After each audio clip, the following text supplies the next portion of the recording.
اعوذ باللہ من الشیطان الرجیم بسم اللہ الرحمن الرحیم وَأَعِدُّوا لَهُمْ مَا اسْتَطَعْتُمْ۔ اور اے مسلمانوں، اب جب یہ نیا دور شروع ہو ہی گیا ہے تمہاری اس دعوت و تحریک کا، تو اب پوری طریقے سے اپنے امکان بھر سامان حرب تیار کرو۔ اعدوا لہم، اعداد تیاری کرنا، اسلحہ تیار کرو، سامان جنگ تیار کرو، گھوڑے تیار رکھو، رسالہ تمہارا ہونا چاہیے، جو بھی تمہارے لیے ممکن ہے۔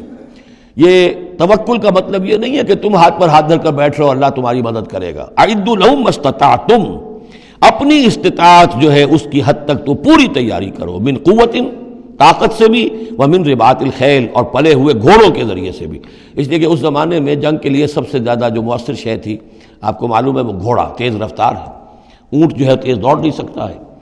اور اسی حوالے سے آج سمجھ لیجئے ہمارے لیے بہت اہم مسئلہ ہے یہ، اللہ تعالیٰ نے شاید عالم اسلام میں پورے میں پتہ نہیں 50 60 70 کتنے ملک دنیا میں ہیں مسلمان کہلاتے ہیں، ایک ملک ہے صرف جسے ایٹمک صلاحیت دی ہے، اور یہ امانت پوری امت مسلمہ کی ہے، مسلمانوں نے پاکستان کے پاس۔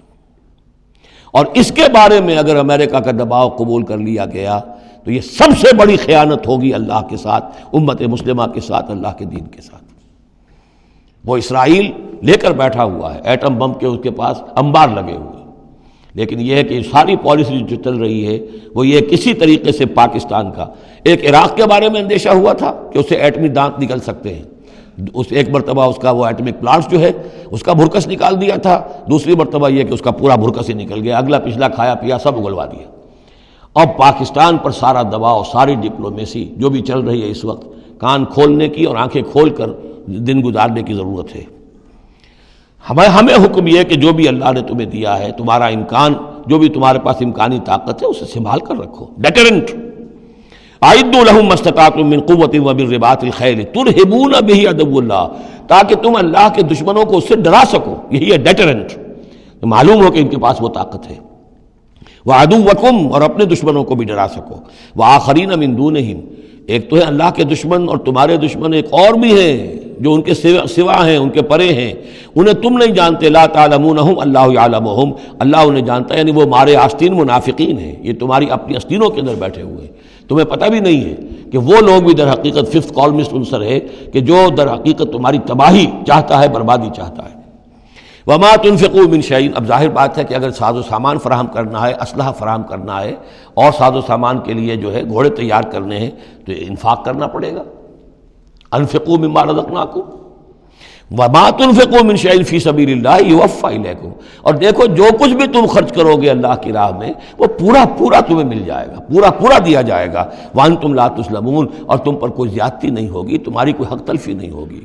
تم دو تو صحیح، اب وہ پورے 2 رکوع ذہن میں لے آئیے جو سورہ بقرہ میں ہم نے پڑھے تھے، کہ اگر کوئی شخص اللہ کی راہ میں مال خرچ کرتا ہے، فی سبیل اللہ خرچ کرتا ہے، تو جیسے ایک دانہ جو ہے وہ زمین کے اندر ڈال دیتے ہو، اس سے جو ایک پودا نکلتا ہے، اس میں سٹے ہوتے ہیں، 7 سٹے ہیں، اور ہر سٹے کے اندر 100 دانے ہیں، تو وہ ایک دانہ 700 دانے پیدا کر رہا ہے، اور اللہ تعالیٰ جس کو چاہے گا 700 گنا سے بھی زیادہ اجر و ثواب دے گا۔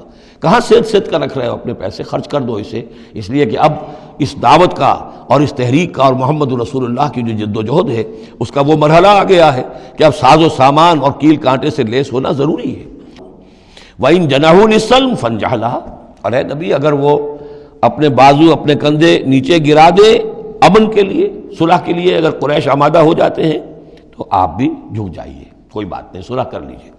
وَتَوَکَّلْ عَلَى اللَّهِ، اللہ پر توکل کیجیے، یعنی یہ کہ اگر وہ صلح کرنے کے اوپر آمادہ ہے، صلح کر لیجئے، اور ڈریے نہیں کہ ہو سکتا ہے وہ چال چل رہے ہوں، نہیں، صلح کا جواب صلح سے دیجئے، لیکن یہ کہ اللہ پر توکل کیجئے، وہ السمیع العلیم، وہ سب کچھ انہ هو السمیع العلیم، یقیناً وہ سب کچھ سننے والا اور جاننے والا ہے۔ وَإِن يُرِيدُوا أَن يَخْدَعُوكَ، اور اگر وہ چاہتے ہو کہ آپ کو دھوکہ دے دیں، فَإِنَّ حَسْبَكَ اللَّهُ، تب بھی آپ نہ گھبرائیں، آپ کے لیے اللہ کافی ہے، اللہ کی طرف سے ضمانت ہے۔ هُوَ الَّذِي أَيَّدَكَ بِنَصْرِهِ وَبِالْمُؤْمِنِينَ، وہی تو ہے اللہ جس نے اے نبی آپ کی مدد کی ہے اپنی نصرت سے اور اہل ایمان کے ذریعے۔ یہ ذرا نوٹ کیجئے، اللہ نے محمد کی مدد کی ہے اہل ایمان کے ذریعے، یعنی اللہ تعالیٰ کا یہ فضل ہوا محمد رسول اللہ صلی اللہ علیہ وسلم پر کہ ایسے صحابہ عطا فرمائے جو مخلص تھے، کہ جہاں آپ کا پسینہ گرا وہاں انہوں نے اپنی خون کی ندیاں بہا دی۔ حضرت موسیٰ کو ایسے ساتھی میسر نہیں آئے. کیا حال تھا جبکہ ان کو کہا گیا اللہ کی راہ میں جنگ کرو، اور ان کا فضل بنتا و رب کا فقاتل انا ہنا قاعدون، جاؤ تم جاؤ، ہم بیٹھے ہیں یہاں. رب انی لا املک الا نفسی واخی فافرق بیننا و بین القوم الفاسقین. یہاں یہ ہوا تھا جب دوسری مرتبہ مقام صفرا پر جب ہوئی ہے جو مشاورت، اور وہ بڑی یوں سمجھیے کہ کانٹے کی مشاورت تھی، وہاں بھی کچھ لوگ زور دے رہے تھے مسلسل کہ چلیے ہمیں چلنا چاہیے پہلے قافلے کی طرف. وہ تو آپ کو سیرت کی کتابوں میں پڑھنا ہوگا، لیکن یہ ہے کہ اس وقت حضور کا منشا یہ تھا. آپ بار بار کہ اچھا آپ اور لوگ مشورہ دیں، اور لوگ بھی مشورہ دیں. حضرت مقداد نے کھڑے ہو کر یہی بات کہی رضی اللہ تعالیٰ عنہ، اے نبی آپ ہمیں موسیٰ کے ساتھی نہ سمجھیے جنہوں نے کہہ دیا تھا وَسَبَنْتَ وَرَبُّكَ فَقَاتِلَا إِنَّا هُنَا قَاعِدُونَ. ہم آپ کے ساتھی ہیں، آپ جو حکم دیں ہم حاضر ہیں. حضرت ابوبکر نے تقریر کی، حضرت عمر نے تقریر کی. حضور دیکھ رہے ہیں انصار کا کیا منشا ہے، ان کی کیا رائے ہے.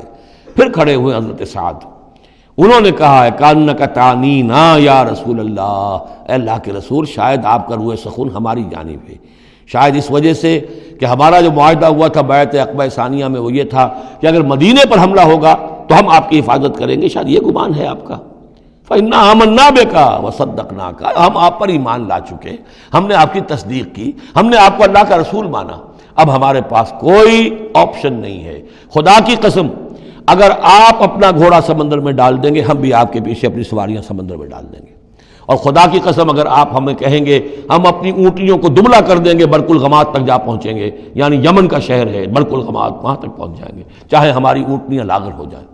اس کے بعد حضور کا چہرہ کھل اٹھا کہ انصار کی طرف سے بھی ان کے ایک رئیس نے یہ بات کہی ہے. پھر آپ نے کہا چلو اب بدر کی طرف. تو یہ اللہ تعالیٰ نے گویا کہ حضور کی مدد کی ہے اہل ایمان سے.